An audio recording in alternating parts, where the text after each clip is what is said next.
지난주 방송에서 대통령의 기록물을 통해 민주 10년과 보수 9년을 비교해 봤는데요. 청취자 여러분들이 좋은 평가를 해주셔서 이런 기획을 하게 되었습니다.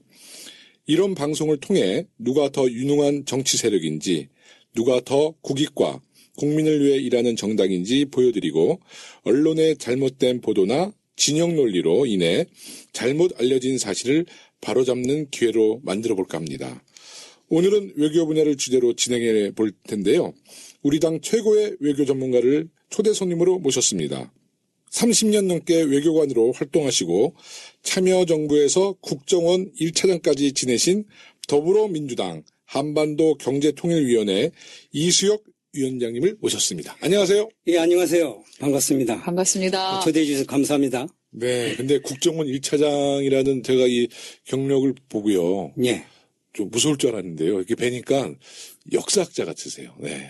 학자 같으세요. 네. 요즘에 학생들 가르치고 있기 때문에 아. 네. 예. 학자 많네요. 네. 예, 벌써 뭐 학계에 있은 지가 지금 9년입니다. 네, 예. 그러시군요. 예. 지난번 20대 총선 때 예. 저희 그 당에 이거 또 아픈 얘기 하시네요. 예. 용기 있는 방송이기 때문에 비례대표로 출마하셨는데 참 아쉽게 당선되지 못하셨어요. 근데 아쉽다고 하시는 분이 뭐 말로만 그렇지 실제 아쉬워했는지 잘 모르겠습니다. 아닙니다. 20대 아니, 저 진짜 아쉬웠었어요. 네, 20대 총선 시작할 때 많은 언론에서 예. 더불어민주당의 외교통이 없다고 예. 많이 또 지적해 주셨고요. 뭐 저를 얘기한 건 아니겠죠, 뭐. 아닙니다. 우리 위원장님이 이야기한 거고요. 감사합니다. 제가 작년에 그 8월 8일 날 중국 사드 때문에 중국 갔잖아요. 예, 그러셨죠. 그때 아마 이수혁 위원장님이랑 같이 갔었으면 예. 우리 그 보수 언론에서도 비판 못했을 텐데. 예. 그리고 왜 그런 차관을 못 하셔가지고. 예. 그러게요. 그 당의 한반도 경제통일위원회는 어떤 일을 하는 곳인가요? 이게 사실은 재작년이군요. 네네. 재작년 말쯤에 문재인 당시 민주당 대표님께서 신한반도 경제지도라는 구상을 내놓으시고 네네. 그래서 이걸 추진할 기구로서 한반도 경제통일위원회라는 걸 만드셨습니다. 네네. 근데 그 당시에는 상설이 아니고 네.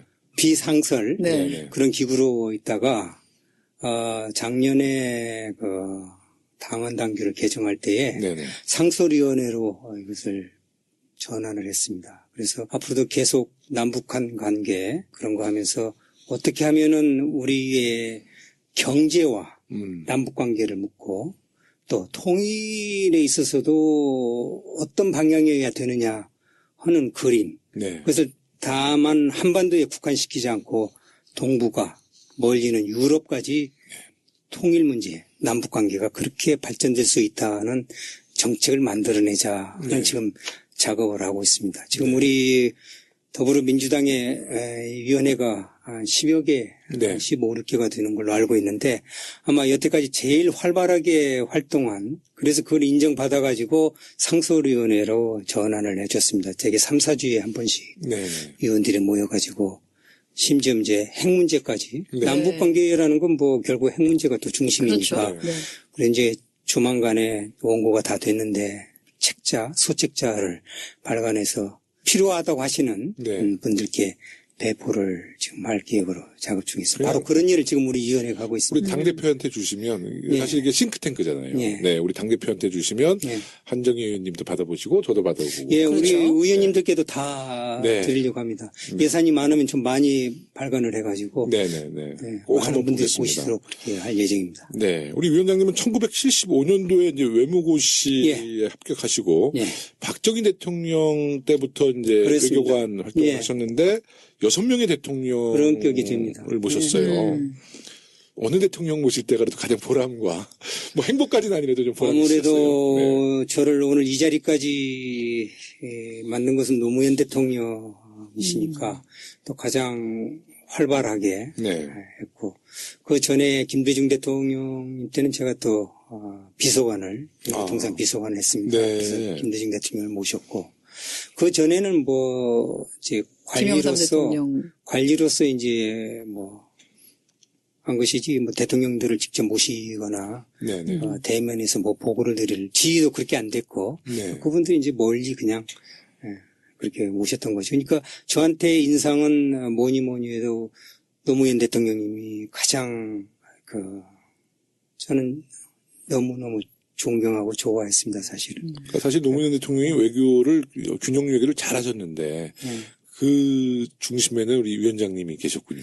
네. 아마 지난번에 그 김선희 사건하고 네네. 그 지금 최순실 사건 비교하는 것을 이해찬 의원님하고 그렇죠. 네네. 박범계 의원이 공표할 때 네. 제 이름이 거기에 딱 나와 있더라고요. 네. 김선희 사건 때에 4월 16일 그 세월호사 그때 아침에 터졌을 때 바로 됐죠. 아침에 저를 불러서 조찬을 저도 그 당시에 사실 아주 극비리에 들어갔기 때문에 네네.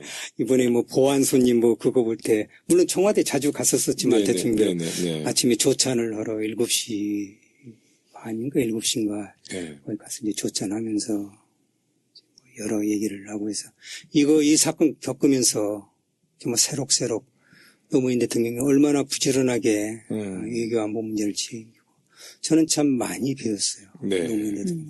그 당시 차관보였습니다. 네. 장관이 아니었고 차관보였는데 차관보가 일은 다 하죠, 사실. 아니 그런데 지금 박근혜 대통령은 뭐 장관도 안 대면을 본다니까. 안 하시니까. 거기는 일을 안 하는 대통령이니까 뭐 장관, 그러니까 차관보가 뭐 주로 구분할 필요가 관저에 없죠. 주로 네. 관저에 머무시는 저는 대통령이라서 지난번 네. 그 기사를 보고 네. 뭐 이수혁 차관보가 갔다 그렇게 간단히 볼 일이 아니라 차관보였다. 차관보까지도 친히 부르셔서 조찬 같이 하자고 그러면서 얘기를 듣고 대책을 세우려고 하셨다는 그것이 좀 더 부각이 됐어야 되는데 뭐 별로 그렇게 그냥 이름만 나오고 네네. 그 부분은 또 부각은 별로 안 해서 개인적으로는 지금 말씀 주시니까 정말 그 굉장한 지점이네요. 예, 그런 아니 부분들은. 이수혁이라는 사람이 그죠? 중요한 게 아니라 네네. 직위 차관보라는 사람도 아침에 그것도 그냥 와서 보고하라는 게 아니라 조찬을 주시면서 독대 수준으로 그렇게 하셨다는 것은 뭐 제가 그만큼 뭐 중요해서가 아니라 제가 지금 얘기하는 것은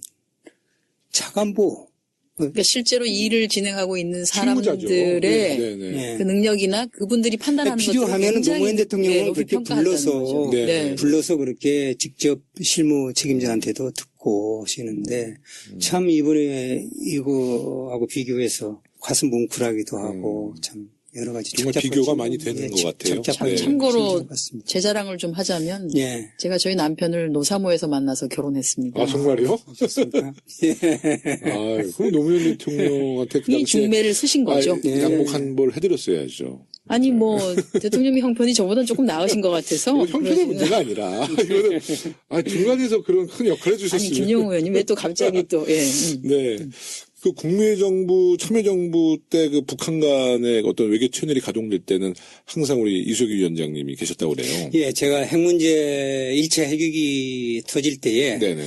주 유엔 대표부에서 음. 참사관을 하면서 안전보장 이사회를 담당을 했어요. 확인 하셨네요. 그러니까 당연히 1차 핵위기 때부터 이제 안보리에 회부가 돼가지고 했으니까 그때부터 이제 핵 문제에 개입을 해가지고 관여를 해서 이제 북한하고 만나고 다니고 그런 것을 쭉 해왔죠. 그래서 핵위기 때마다 또 그런 위치에 있었어요. 네. 1차 핵위기 때는 유엔 대표부에서 안보리를 담당하는 참사관을 하고 있었고 네네. 그 사이에 또 사자회담이 있었거든요. 네네. 제네바 네네. 합의, 네. 미국과 간 제네바 합의. 네. 그때는 또 워싱턴에서 정무 참사관을 하면서 소위 뉴욕 채널이라는 걸 제가 만들었습니다. 사실은 예. 북한과 그 채널을 만들어서 그 당시에 한성열 그 북한 대표부 공사하고 그 뒤에 또 이근이라는 그 유명한 이근 그 공사하고 협상 파트너였죠. 그래서 비밀 채널을 열어가지고 뉴욕 채널을 만들었습니다. 지금은 북한 사람들 만나는 게 뭐 다반사고 네네. 뉴스도 아니지 않습니까? 제가 북한 대표부하고 만나고 다니고 팩스로 주고받고 하고 하는 게 노출이 돼가지고 네. 모 신문에서 톱 기사로 실렸어요. 그때는 뭐 그런 시절이죠. 톱 기사로. 네네. 그래가지고 제가 이제 제가 누설한 건 아니지만은 야 이건 목다른 하겠다 생각을 해서 그 특파원한테 항의를 했죠. 네네. 누구한테 그 얘기를 들었느냐. 네네. 그랬더니 네. 그 특파원이 이 선배 나중에 통판 떠달라고 하지 마십시오. 그러더라고요. 그래서 난 무슨 말인지 몰랐죠. 나중에 이제 설명을 하는데 그 신문에 네. 뭐 보수의 네. 최대의 그 신문사인데 네네. 저 광화문에 예, 광화문에 제가 얘기하고 싶지는 않습니다. 이순신 장군 앞에. 근데 네.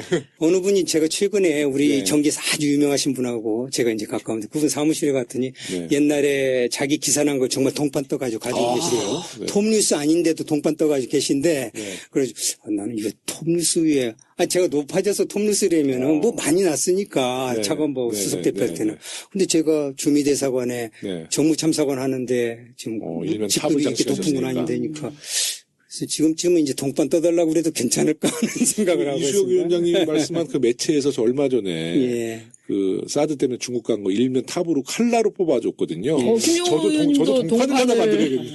동판을 하나. 제가 아이디어를 드린 겁니다. 예, 감사합니다. 근데 이제 북한과 이렇게 직접 만나보시고 접촉하시고 또 근데 같은 동포끼리 사실 외교라고 하는 말 자체도 참 서글퍼요. 근데 그렇습니다. 북한과 어떤 외교 라인 그 채널과 또 다른 나라 또 외교 채널과는 어떻습니까? 그 북한이란 국가가 좀 독특한 그 국가 운영을 하기 때문에 좀 어려움이 많으시죠. 참 에피소드가 많은데요. 저는 이제 사자회담이라는 걸 할 때 그러니까 김영삼 대통령 말기부터 김대중 대통령 초기까지 진행 제네바에서 한 사자회담, 남북한 미국 중국 사자회담 할 때부터 이제 본격적으로 제가 이제 그 채널이 되면서 그러니까 거기 그때 만난 거. 그 다음에 이제 육자회담을 이제 하면서, 그로부터 또 한 10여 년 후에 육자회담을 또 제가 네네. 만들었거든요.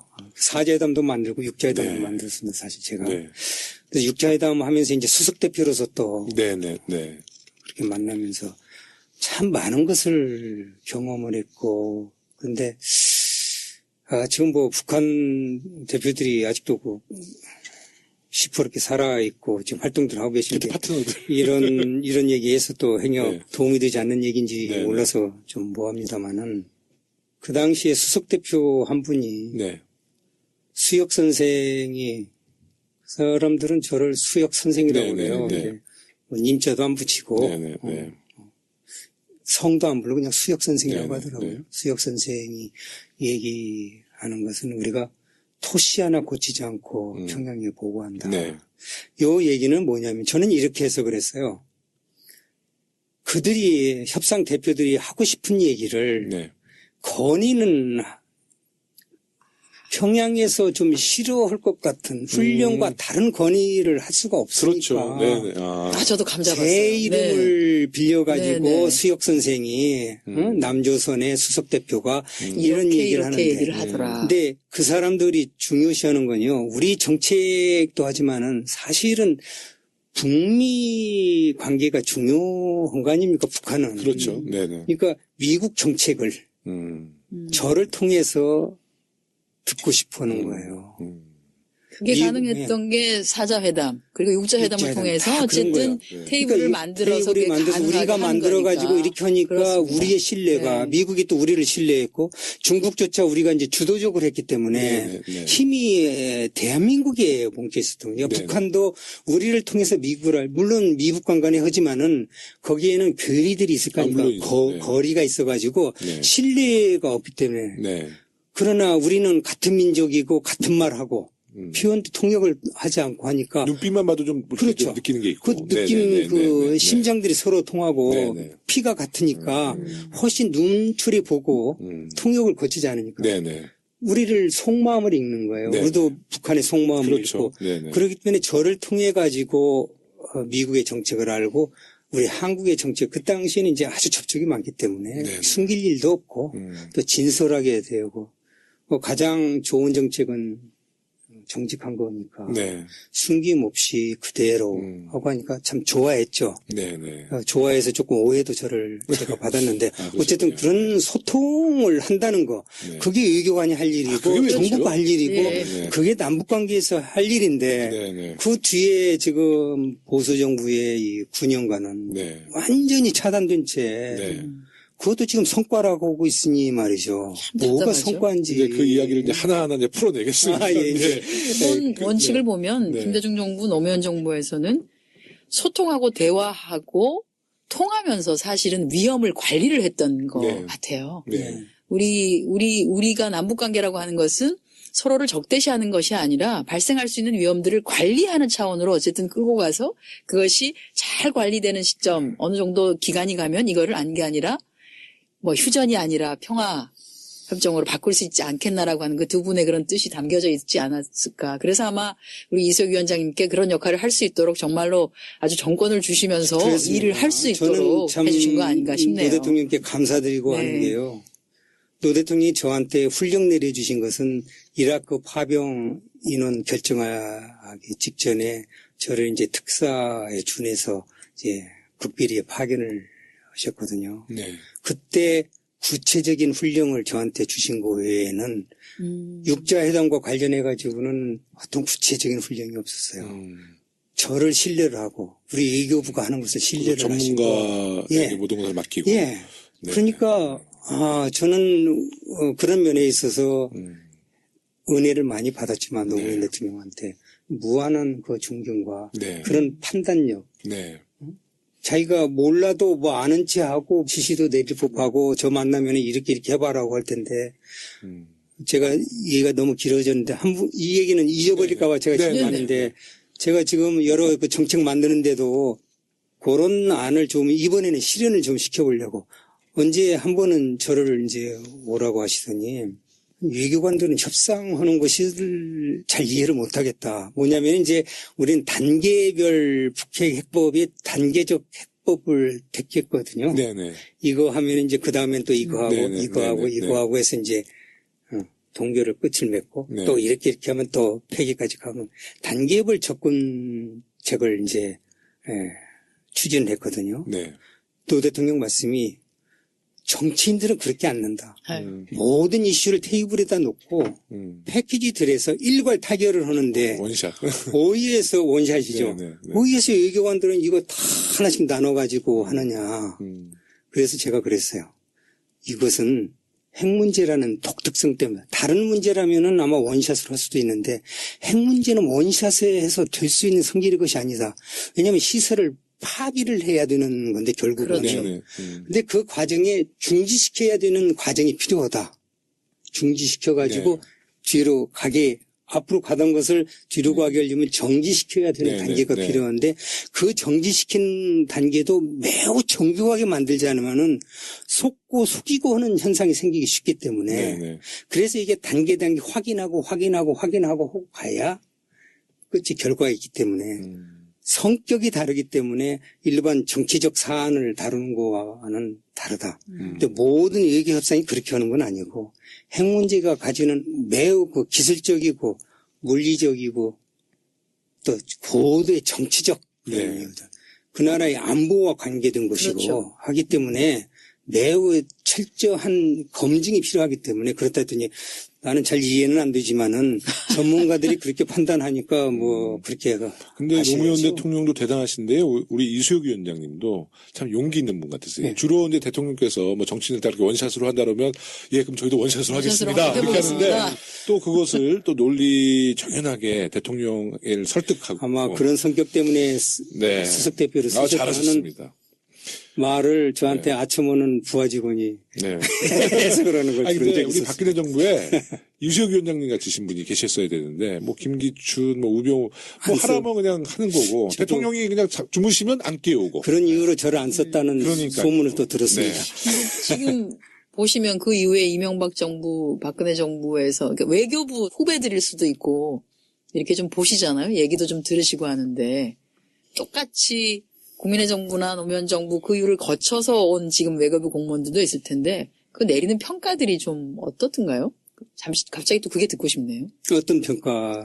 각 정부에 대한 역대 대통령도- 대통령과 근데 관련해서 비슷하지 않겠어요? 네, 공무원들이라 해서 뭐 판단력이 없고 하겠습니까? 다만 이제 공무원들은 현재 모시고 있는 대통령에 대해서 이상한 소리 하면은 뭐 지금 같은 경우에는 그렇지 않고 자기가 올바른 정책해도 우리 저 노태강 국정 같은 경우 그런 일을 당하는데 네. 그 잘못 발언하면은 자리 보존할 수가 없죠. 직업 공무원들이 해임되고 그런다는 것은 사람이라는 게 뭐 이게 공무원을 또 떠나서 불명예죠. 남의 이야기 잘 들어주고 또 이야기를 잘 경청해서 반영해주는 이런 사람 좋아하잖아요. 그러니까 아마 일반 공무원들도 이수기 위원장과 비슷한 생각하실 거예요. 그렇습니다. 근데 이제 용기가 없어가지고 네네네.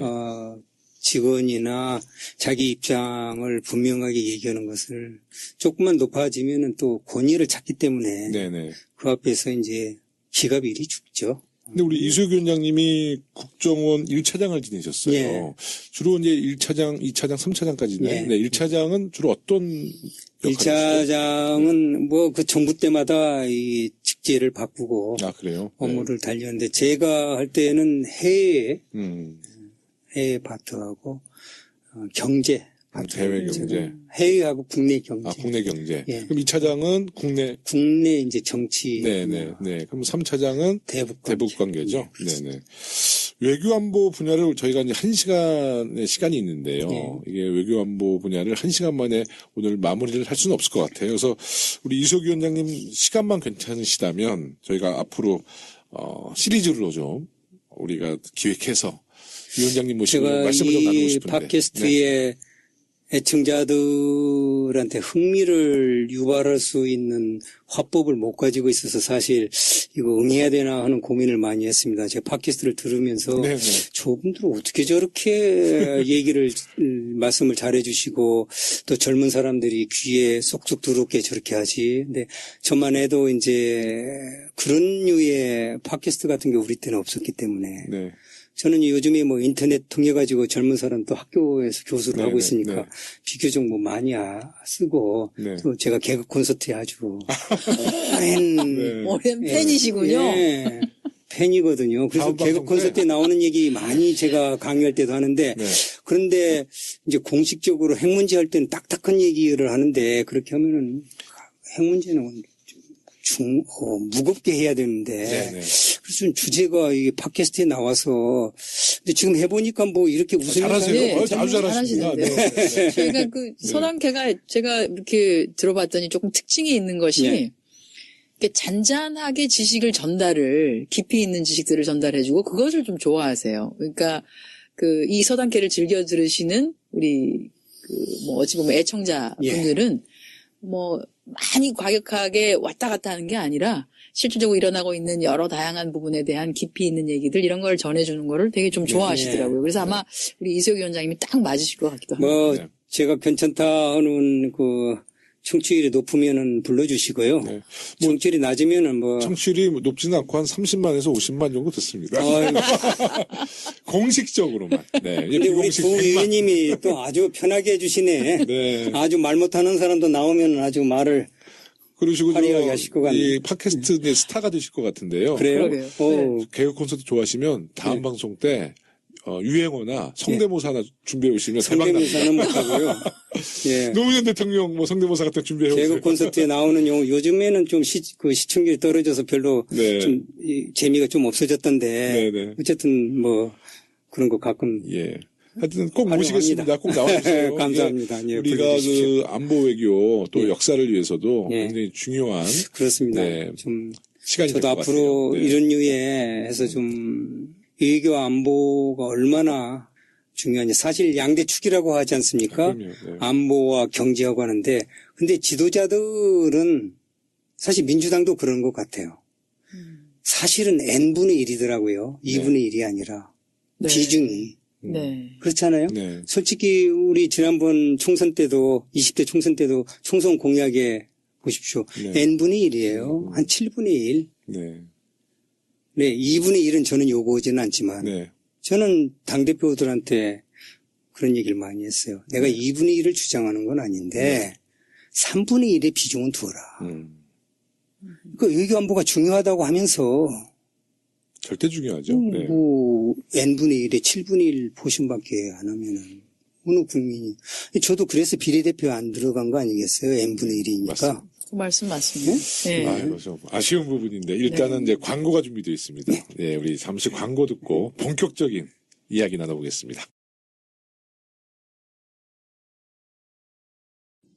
네, 이수혁 위원장께서는 외교 관련 여러 저서를 집필하셨는데요. 그중에 북한은 현실이다라는 책이 북한과의 외교와 관련한 기본 방향을 잘 담고 있는 것 같습니다. 책이 나온 지 꽤 됐죠? 예. 네. 북한은 현실이라는 책을 보면 세 가지 가설이 있더라고요. 예. 첫째는 북한은 붕괴하지 않는다. 둘째는 그렇지. 북한은 핵을 포기하지 않는다. 셋째는 중국은 북한을 버리지 않는다. 이 가설이 현재도 유효하다고 보시나요? 우리 김 의원님 어떻게 생각하십니까? 유효하지 않습니까? 저는 북한은 정말 붕괴할 수도 있다고 봐요. 저는 개인적으로. 네, 할 수도 있는 거와 네, 할 것이라는 가설과는 다르죠. 그렇죠. 그렇죠? 네, 네, 네. 저는 가설이라고 했습니다. 네, 네, 네, 그런데 그 하나하나의 가설은요. 네. 누구나 다 하는 얘기예요. 찬반이 있어요. 그러면 북한은 망했냐? 안 망한다 하는 사람. 네, 네. 망하는 사람이. 네, 북한의 핵을 포기할 것이냐? 포기할 것이라는 사람이 있고 안 할 것이냐. 그러면 네, 중국이 북한을 버릴 것이냐? 예스 하는 사람도 있고 노 하는 그렇죠. 사람도 네, 있습니다. 네, 근데 저는 하나하나는 의미가 없다고 보고 네, 맞습니다. 세 개의 가설을 한꺼번에 보아야 됩니다. 이 세 가지 가설을 네, 종합적으로 복합적으로 보아야지 우리의 가장 큰 실수가 지금 현 정부도 그렇고 이명박 정부도 그렇고 제일 큰 실수가 북한은 망한다, 붕괴한다 하는 전제 하에 정책을 세우고 있는 겁니다. 그렇죠. 예, 예, 예. 그러니까 핵 문제도 의미가 별로 없어지고 북중 관계도 의미가 없어지고 한중 관계도 의미가 없어져요. 망하는데 뭐하러 그거 해?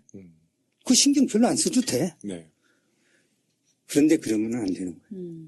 핵 문제와 북한의 정체 문제와 북중 관계를 한꺼번에 보아야지 네, 눈을 세 개를 뜨고 보아야지 한 눈만 보면은 거리와 입체감이 없게 되는 거예요. 네. 그래서 다른 분들이 다 그 세 가지 가지고 얘기를 하고 뭐 네 가지 하는 사람들도 있고 네, 미중, 네, 미북 네. 관계를 네, 네. 중시하는 사람도 있고 근데 저는 그 세 가지를 보아야 핵 문제에 해법이 생기고 북한의 정체 문제에도 해법이 생기고 한중 관계, 북중 관계에 해법이 보인다 하는 의미에서 그 세 가지를 배웠습니다. 결국은 어찌 보면은 현실적으로 존재하는 것에 대한 가장 최악의 시나리오를 가상한 상태에서 우리가 접근을 해야지만이 제대로 된 그렇습니다. 통합적인 해법이 만들어지는 것이지. 그러니까 보수층이 볼 때는 북한은 망하지 않는다는 게 워스트 시나리오거든요. 최악의.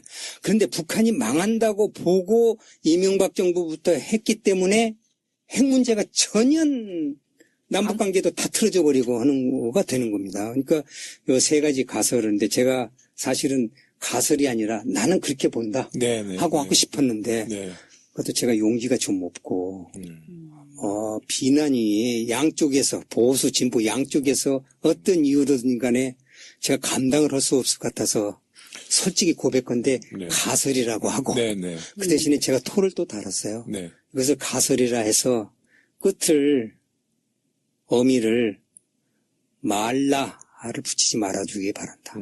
그러니까 북한은 망하지 말라. 북한은 핵을 포기하지 말아라. 중국은 북한을 버리지 말아라. 하고 하지 말아라. 나는 역서법을 쓰고 싶다. 네, 네, 네. 그렇게 반어법이다. 말씀하니까, 그러니까 제가 충분히 그러니까 됩니다. 북한은 망해야 하고 장기적으로 핵을 포기해야 되고 그러기 위해서 중국은 북한을 버려라 하고 이해해달라. 근데 내가 어느 이념적으로 얘기하는 거 아니고 아마 그렇게 가는 것이 역사의 순리고 역사가 가리키는 바일 것이다. 그러나 현실은 그렇죠. 그렇게 안 될 가능성이 매우 높고 지금 70년의 이 분단사가 장기 분단이 50년 넘어가면 장기 분단이에요. 네, 우리 분단이 되자마자 늘 우리가 1990년도까지 독일 통일될 때까지 네, 많으냐나 모든 국제정치학자나 정치인들은 뭐라고 그랬습니까? 독일 통일보다는 한반도 통일이 빠를 거라고 그랬어요. 네, 왜? 네, 유럽의 그 복잡한 세력 균형 때문에 독일 통일은 안 된다. 영국과 프랑스, 소련이 그거 안 된다. 아마 미국도 독일은 분단이 좋을 것이다. 오직하면은 미테랑 대통령 같은 사람은 내가 독일을 너무 좋아해서 더 많은 게 좋으니까 두 개의 독일을 원한다고 바다 얘기했겠습니까? 네, 그런 상황이었는데 독일이 통일이 되어버린 거예요. 네, 그래서 우리는 이미 장기 분단을 넘어서고 있는 거예요. 70년이 네, 됐습니까? 그렇습니다. 그럼 저는 우려하는 게요. 영구 분단입니다. 네, 제가 그 책에도 그렇게 썼어요. 이 세 가지 가설에 기초해서 영구 분단이 되는 일은 우리 동시대인들이 20세기와 21세기를 살아오는 우리 동시대인들이 앞으로 100년 후, 200년 후, 300년 후 우리 후손들이 뭐라고 평가하겠느냐. 1990년대와 2000년대에 살은 우리 동시대인들에 대해 역사는 아주 준엄하게 네. 평가를 할 것이다. 그러니까 영구 분단을 막고 장기 분단을 빨리 끝내기. 1세기 지나면 영구 분단이라고 봐야 됩니다. 네, 네. 100년이라고 그러면 그럼요. 3세대가 넘는 네. 거예요. 네, 네. 그런데 이 문제에 대해서 심각하게 생각하지 않고 우리가 그냥 국내 정치로만 써먹고 지도자들이 진지하지 않고 저 같은 사람들이 얘기하는 것에 대해서 그걸 이데올로기로 그런 것 같습니다. 평가를 네. 내려버리고 하는 일은 끝내줘야 됩니다. 근데 저도 이제 20대 국회 초선이지만요. 저의 첫 번째 정치 목표가 한반도의 통일 대한민국 앞당기는 거거든요. 또 저희 당에도 통일을 제일 목표로 두시는 뭐 이인영 의원님도 한반도의 통일을 아마 제가 알기로는 제일의 목표로 삼고 있고 한정희 의원님도 통일 대한민국을 가장 그렇죠. 네. 아니 근데 통일 대한민국을 정말로 간절하게 원한다라고 하면 정확하게 우리의 현실을 직시를 할 필요가 있고 그렇다라고 하면 그 현실을 제대로 직시해서 외교적인 노력과 안보적인 노력들을 안보 정책들을 해나가는 것이 아닌 게 아니라 필요한데 사실 어찌 보면은 원한다고는 하지만 우리가 기울이는 우리 정부가 지금 기울이고 있는 노력은 그에 진짜 너무너무 많이 못 미치는 것 같다. 그럼요. 그런 생각이 이 많이 가장 큰 드네요. 이유는요. 네. 대통령의 인식이 아까 n분의 1밖에 안 주고 있는 것도 있지만은요. 신뢰할 수 있는 관료들을 가지고 있지 않고 예를 들어서 키신저라든지 뭐 그런 류의 훌륭한 정말 훌륭하고 존경받고 네. 지식과 경험으로 똘똘 뭉친 그런 외교관들이 나오지 않았다는 데에 자괴감을 느낍니다. 제가 그 초선 때, 그러니까 지난해 7월달 이제 성주에 아. 사드 배치 이제 우리 정부에서 갑자기 발표했잖아요. 그래서 대정부 질문할 때 이 사드라는 것이 결국 북핵 문제잖아요. 핵 문제인데 이게 주로 이제 뭐 외교관이셨으니까 주로 우리가 핵 문제는 외교부에서 그거 주도하지 않나요? 근데 박근혜 정부는 국방부가 주도를 하는 거예요. 그래서 제가 국방부 장관, 외교부 장관에 다 질문을 던졌어요. 아니 핵 문제를 왜 국방부에서 주도하냐? 이거 외교부에서 주도할 문제 아니냐? 오히려 외교부 장관이 소외돼가지고 뭐 백화점에서 바지 바꾸러 갔나 막 그랬잖아요. 수선했다고. 네. 어떻게 생각하세요? 이게 박근혜 정부 저도 참 이게 네. 제가 박근혜 정부가 들어와서 안보실장을 실장. 김장수 네. 그 전 국방부 장관. 우리 국방부 장관 하신 분을 딱 쓰고 또 그 후임도 또 그런 분을 또 군인 출신을 중국 대사로 보내고 또 후임 안보실장을 또 군인을 앉히고 해서 박정희 대통령의 따님이니까 진짜 이상해. 육사 출신을 군인 좋아하세요. 육사 네. 출신들을 좋아하니까 그런다 하지만 이것은 이 정부는 정말 기대할 수가 없는 아니 정부. 청와대 군인이 군인 외교를 아니면 하라는 검사야. 거잖아요. 네? 네. 우병우, 우리 김기춘, 뭐 얼마 전 정무수석 했던 누구죠? 김용환. 아니 얼마 전에 부속. 정무수석 했던 김재원. 아, 김재원. 네. 네. 거기도 검사고 김관진, 김장수. 그러니까 군과 검을 놓고 그냥 청와대를 운영하니. 주한미군의 그 중요한 것은 외교부 장관이 외교협상으로 해서 이게 해결이 돼야 됩니다. 군인들끼리의 협상은요, 여러 가지 이유로 한미 동맹 관계에서는 좀 그 밸런스가 깨지게 되어 있습니다. 이번에 한일 간의 안보 보호 협정도 네. 한일 정부. 왜 국방부 장관이 사인을 그러니까요. 아니 조약이나 협약이나 협정은 외교부 장관이 권한을 가지는 거예요. 네. 그러니까 도대체 뒤죽박죽에 뭐 이게 그런 정도가 아니라 탄핵을 받을 정도로 뒤죽박죽이 됐으니까 뭐 평가하고 싶지가 않습니다. 박근혜 대통령의 생각은 군인은 뭐 아버지가 군인이어서 그런지 모르지만 군인은 신뢰할 수 있고 군인은 명령을 크게 벗어나지 않는다라고 그러니까 하는 성명하복. 네. 이런 좀 잘못된 믿음 같은 것이 있는 거예요. 외교관들이 부족하고 능력을 발휘하지 못하고 뭐 해서 미워하고 하는 건 좋지만은 정부 조직을 정부 법령에 정부 조직법이 있는 대로 해야죠. 그런데 그렇지 않고 뛰어넘고 어느 한 특히 외교 협상을 묵살해버리고 뭐 이런 그럼요. 좀 답답. 아니 국방부가 외교 협상을 하려면 이 유연성이 없잖아요. 그러니까 경직성을 갖고 하니까 이게 전혀 어떤 갈등이 생겼을 때도 풀 수가 없죠. 군인은 뭐 원래 네. 유연성이 있으면 좀 안 되죠. 어찌 안 되죠. 보면은. 네, 네. 네, 네. 그 민주정부 10년 동안의 햇볕 정책, 평화 번영 정책을 꾸준히 유지해 왔는데요. 이런 대북 정책 방향에 대해서 당신은 어떻게 생각하셨어요? 아, 옳은 정책이다라고 생각하셨어요? 아, 물론이죠. 네, 네, 네. 솔직히 눈이 확 커지셨어요. 예, 김대중 대통령의 햇볕 정책에 대해서 네네. 그 당시에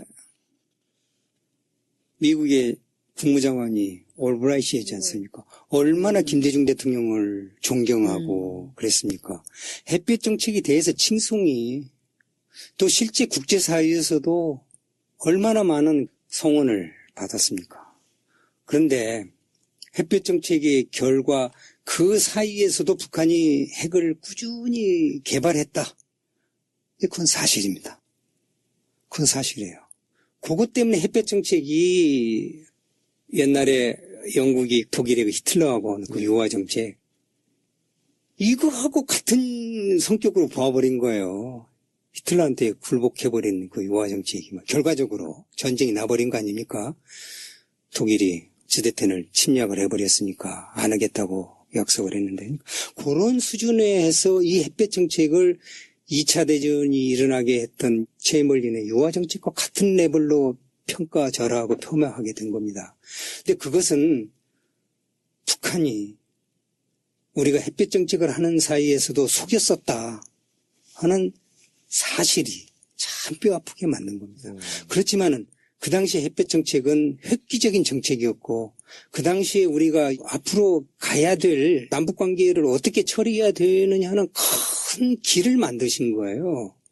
햇볕 정책이라는 게 다른 거 아니잖아요. 협상을 통해 가지고 대화하고 주고받고 네네. 인정할 건 인정해주고 네네. 대화를 통해서 네. 강제로 압박하지 않고.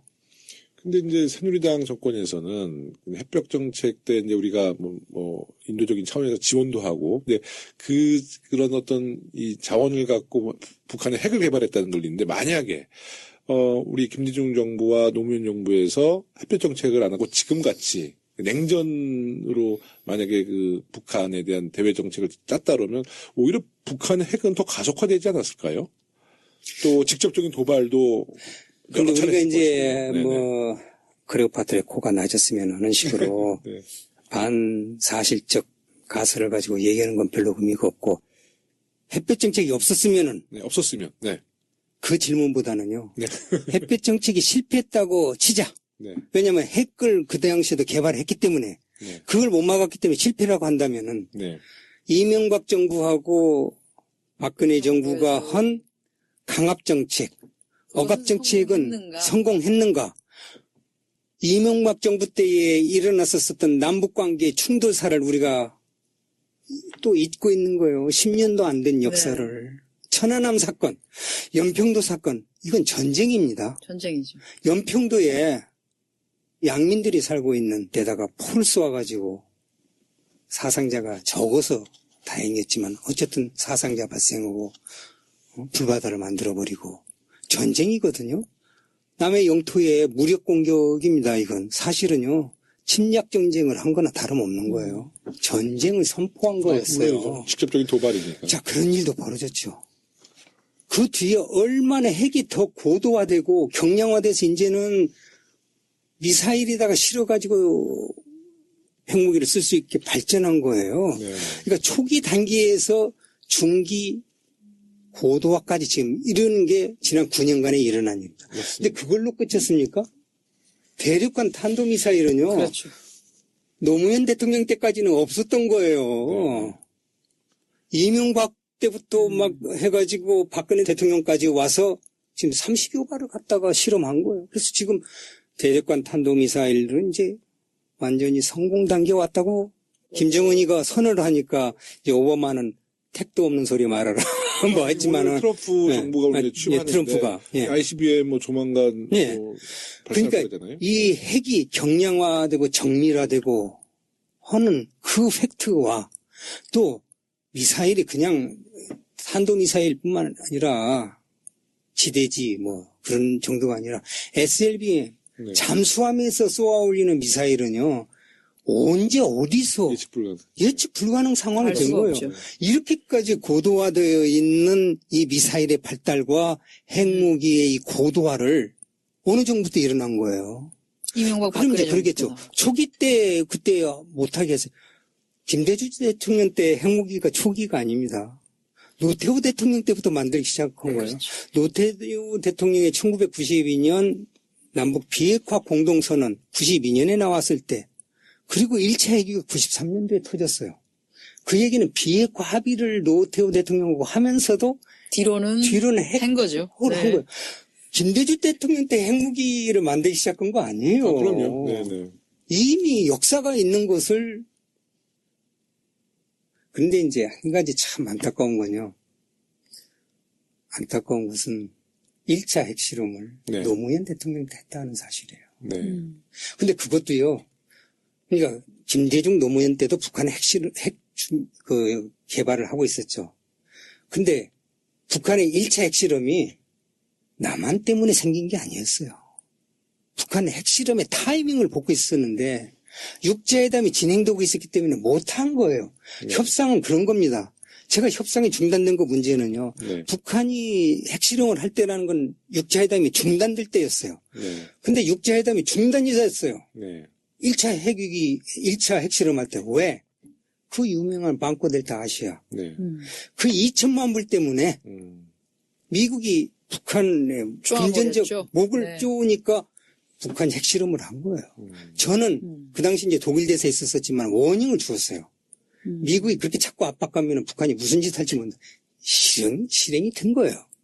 그러면 핵실험을 할 수 없는 수준이 있었으면 좋겠지만 어느 정부든지 쭉 해왔기 때문에 네. 저는 컨트롤 한다고 보았어요. 네. 그렇죠. 육제회담이 돌아가는 한 핵실험 언젠가는 해야 되지만 못하게 하는 것만 해도 못하게 하는 것 그리고 자체가 속도를 늦추는 것. 거. 그렇죠. 아주 네. 중요한. 그런데 말씀이에요. 이게 미국이 방코될 때 아시아 그 2천만 불의 그런 것 때문에 핵실험까지 가게 되면 그때부터 이제 막 끈을 놓아버린 거예요. 근데 저희가 이제 남북한 관계를 사실 직접적인 소통을 통해서 이 두 현안을 좀 우리가 잘 처리해 나갔는데 우리 특히 주변 국가인 그 중국과 또 미국, 그러니까 중국과 미국의 어떤 그 동의나 또 그런 그 두 나라에 의존하지 않고 직접적인 대화는 하기 힘든 상황이신가요? 그러니까 외교관 출신 남북관계. 네, 남북관계예요. 그렇지 않습니다. 네. 우리 우리 김대중 정부, 노무현 정부 때는 했잖아요. 네, 그렇게 했으니까 지금 우리의 가장 큰 이 두 보수 정부에서의 문제는요. 남북 관계를 핵 문제에 귀속시켜버린 거예요. 하위 개념으로 놓아버린 거예요. 핵 문제가 상위 개념이 됐고 네네. 남북 관계를 그 하위 개념으로 놓은 거예요. 그러니까 핵 문제가 해결되지 않으면 남북 관계가 해결되지 않는다. 그렇게 되다 보니까 핵 문제가 해결이 쉽게 되려는 해결이 거예요. 안 되니까 타결. 남북 관계가 아주 없어요. 지금 남북 관계가 없는 거죠. 아주 당연한 자연적인 결론에 도달한 겁니다. 이건 삼척 동자도 이 논리를 얘기하면은 더 중요한 게 핵이야. 남북 관계는 그 밑에 있어. 핵 문제 해결되지 않으면 남북 관계가 발전될수록 더 핵 문제는 더 커져가고 있는데 이러니까 오히려 또 거꾸로 핵 문제를 자꾸 막 박근혜 강압하려고 대통령 하니까 북한은 더 그냥 화가 나가지고 더 안달을 하고 막. 근데 저희가 이런 이제 겁니다. 김대중 대통령도 그 당시 김정일 위원장 만나고 또 우리 노무현 대통령도 이제 김정일 위원장 만나고 이명박 정부 때는 그 정상회담은 뭐 검토한 바가 없나요? 뭐 박근혜 정부 은밀히 하려고 뭐 다 나중에 그 나중에 비밀 접촉 태국하고 예. 비밀 접촉 네, 내용까지 태국, 해가지고 예, 얼마나 예, 또 예, 예. 뭐 저기에서 북한이 돈을 요구했다는 그거 좀, 둥, 우리가 돈 주겠다고 네. 돈 주겠다고 뭐 제의까지 했다는 둥 네. 뭐 난리 났었지 않습니까? 박근혜 정부는 하려고 했죠. 박근혜 정부는요. 박근혜 정부는 제가 볼 때는 비밀 협상을 하기에는 뭐 기반 그런 것을 추진할 기반도 돼 있지를 않다고 저는 생각을 합니다. 근데 제가 뭐 이것도 한 첩보인데 박근혜 대통령이 건승절에 중국 가서 시진핑 국가주석한테 그 임기 내 통일 얘기를 했다는 학자들의 좀 이야기를 들은 바 있어요. 그러니까 통일은 대박이다라는 얘기가 그 드레스덴 선언을 네. 본인이 뭐 그렇게 뭐 최순실이 도왔건 어쨌건 그런 얘기를 할 정도였으면 나름 생각하는 게 뭐 전혀 없지는 않았을 것 같은데 네. 통일 대박이 2014년에 네. 나왔고 전승절은 2016년 5년에 5년이죠. 재작년도죠. 재작년 재작년. 벌써 네, 네, 해가 네, 벌써 네, 2015년이니까 네. 그 1년 후니까 네. 통일 대박론을 설파를 했겠죠. 시진핑 만나서. 예, 뭐 예. 통일에 대한 이야기를 좀 그러니까 요청했던 얘기가 도와달라 있어요. 네. 하고 네. 하는데 북한을 뭐 망하게 해야 된다 하는 얘기는 못했을 거예요. 그 시진핑 네, 네. 앞에서는 그럴 수 없었겠죠. 근데 그게 그 당시 통일, 임기 내 통일이라는 것은 결국 붕괴, 북한의 뭐 붕괴를 희망사항을 얘기했을 수는 있지 그렇게 않겠습니까? 받아들였을 것 같아요, 중국은. 뭐, 네네. 예, 희망사항을 얘기했을 수는, 희망사항을 얘기하면서 뭐 어떻게 전달했는지 모르지만 핵을 포기하면 정말 대박치게 해주마 이렇게 얘기를 했을 수도 있을 것 같아요. 이 정부 하는 걸 보면 그런 식으로 아마 박근혜 접근했지 대통령은 않을까 이런 생각 그렇게 들어요. 단순하게 얘기하실 수도 있으시겠지만 시진핑이 그렇게 단순하게 그렇죠. 중국의 최고 지도자가 그렇게 국제 정치를 간단하고 무슨 뭐 두부 주물르듯이 그렇게 하겠습니까? 근데 박근혜 대통령은 주변에 있었던 분들이 외교적 노력을 기울여 왔던 분들이라기보다는 군 출신들이 많았기 때문에 이렇게 압박을 해서 이것을 얻어내고 이런 방식의 오히려 얘기들이 더 많지 않았겠나 이런 생각이 들더라고요. 대통령이 뭐 한중 정상회담을 어떤 내용으로 했겠느냐 하는 건 뭐 제가 대담록을 본 것도 없고 들은 바도 없어서 뭐 하지만 네네. 국격을 무시당하지 않는 선에서 잘 말씀하시지 않았을까 하고 기대를 해봅니다. 근데 이제 이명박 정부, 박근혜 정부도 정권 초기에는 북한에 대해서는 유화 정책을 항상 좀 펼치다가 꼭 중반기 지나면 이제 다시 그 강경책으로 바뀌어요. 그게 이제 인내를 못하는 건가요? 아니면 그 통일에 대한 어떤 그 철학이 바뀌는 건가요? 아까 이제 네. 우리 세 가지 가설 네. 얘기를 했는데 네. 그러니까 이명박 대통령이나 박근혜 대통령의 기본적인 관념은 북한은 망한다. 붕괴. 네. 붕괴론에 네. 신념을 가지고 계신 겁니다. 근데 김대중 대통령이나 노무현 대통령은 북한이 뭐 망할 수 있으면 어쩔 수는 없지만은 우리가 어떤 형태로든 지금 북한을 망하게 한들 이게 한반도의 평화가 좀 우리가 북한이 망한다는 데 대해서 좀 개념을 정의할 필요가 있습니다. 너무 쉽게 북한이 망한다. 북한 붕괴론의 의미에 대해서요. 제대로 이해를 하고 얘기를 해야 됩니다. 북한이 망한다고 할 때 일반인들은 북한이 망한다고 하면 금방 무슨 생각이 북한이 독일식으로 망해가지고 다 손들고 남한 정부 북한에 와서 우리 다 통치하고 한 나라로. 근데 망한다는 게요. 우리가 자꾸 이제 독일 통일이 우리한테 굉장히 나쁜 그 교훈을 주고 있어요. 네, 네.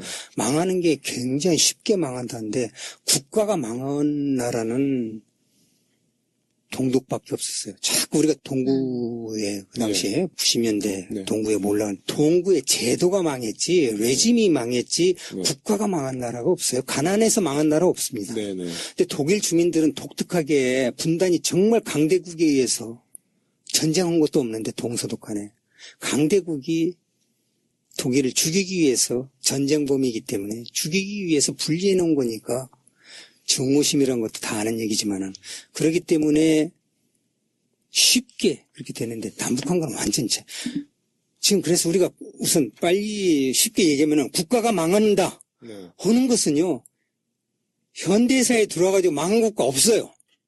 그렇죠. 근데 저는 이제 우리 위원장님 말씀 듣고요. 이제 만약에 이명박 박근혜 정부가 북한의 붕괴를 예측했다면 뭐 대비는 했어야 될 거 근데 아니에요? 그 북한의 붕괴가 뭐냐 하는 정의를 제대로 안 했다는 겁니다. 그러니까 뭐 정의도 없고 아무 대안도 없는 거예요. 그래서 제가 북한의 붕괴라고 하는 게 지도자, 김정은 전에 김정일을 아마 생각했을 것이고, 그렇게 지도자가 사라지고 나면, 어찌 보면은, 하늘이 무너진 상황이기 때문에 정리가 되는 거 아니냐, 이렇게 생각했지만, 북한은 그 시나리오대로 가지는 않고 그러니까 있죠. 이게, 그래서 이제 제가 얘기를 하는 겁니다. 북한이 망한다는 것은 세 가지로 개념을 요약할 수가 있어요. 하나는 북한이라는 DPRK, 그 국가가 망해서 없어져가지고 우리가 흡수가 되어버리는 거고, 둘째는요, 국가가 망하는 게 아니고 레짐 체인지. 북한의 지금 그 정치, 사회, 네, 경제 체제가 레짐이 동국가죠. 네. 체코슬로바키아가 망했습니까? 네. 그대로 있잖아요. 네. 루마니아가 망했습니까? 네. 그대로 있잖아요. 체제가 그런 식의 체제 붕괴를 북한이 붕괴한다고 보는 거냐. 네. 셋째는 김정일 세습 체제가 없어지고 정권이 체제는 그대로 있고 정권이 문제. 약간의 변화는 있더라도 정권 담당자들만 세습 제도가 없어져서 예를 들어서 박정희 대통령 시해 후에 전두환이 나왔듯이 네. 그렇게 되든지 민주정부가 세리라고 저는 기대하잖아요. 그럼 세계 중에서 어느 것이 더 확률이 높으냐 해가지고 남북간 관계를 설정을 하고 대북 정책을 세워야 될 텐데 이 개념이 없이 그냥 북한이 망한다는 모호한 개념 속에서 지도자들이 이명박 대통령도 김정일이 죽으면 3년 안에 북한 망한다고 했어요. 그랬었죠. 김정은이 들어왔을 때 김정은이 3년을 못 간다고 했어요. 그런 일 없었어요.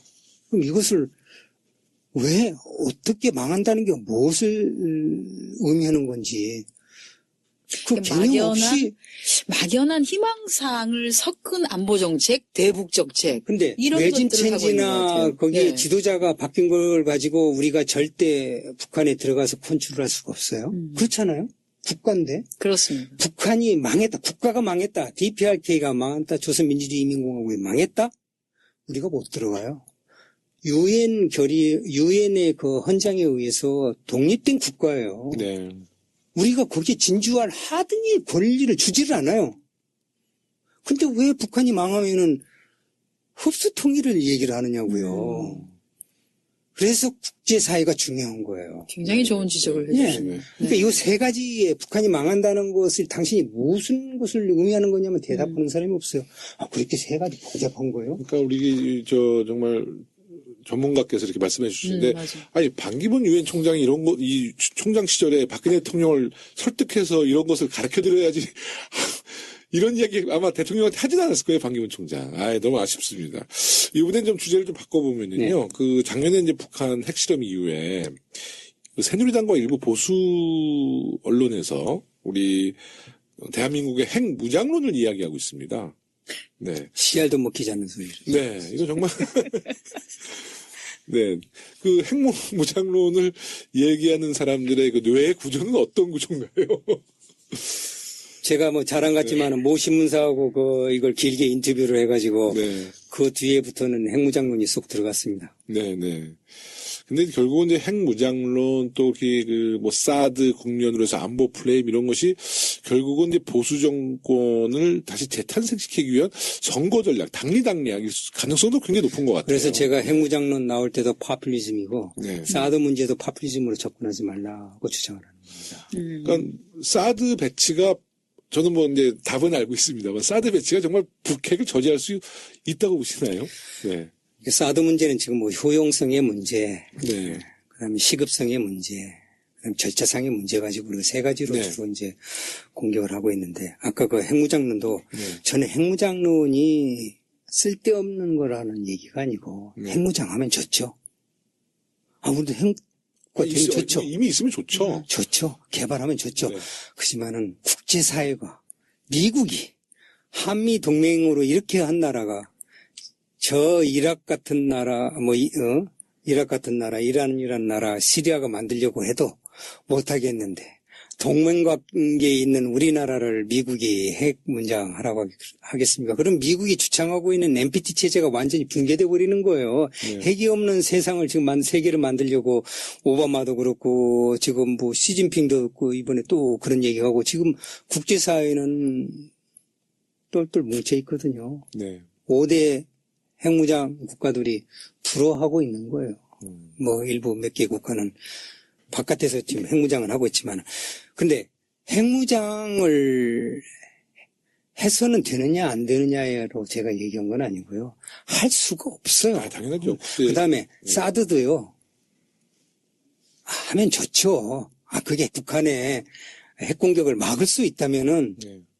그리고 지금 당장 북한이 핵공격을 해올 것 같으면, 아니, 내일이라도 설치해야죠. 뭐라도 설치해야죠. 10억이라도 들어서 핵무기를 우리 남한에 쏜다고 하면은, 또 주한 미군에가 쏜다고 한다면은, 우리 국민들은 하나도 안 다치게 하고, 네. 미국만 다치게 한다고 해도 해야죠. 동맹군이 와 있는데 우리나라 지키기 위해서 설치해야죠. 네. 그런 실효성이나 시급성, 절차상인 것은 뭐 그건 뭐 별도로 하더라도 쓰리노트를 언제까지 했다고 왜 갑자기 바뀌느냐 하는 걸 따지고 싶진 않아요.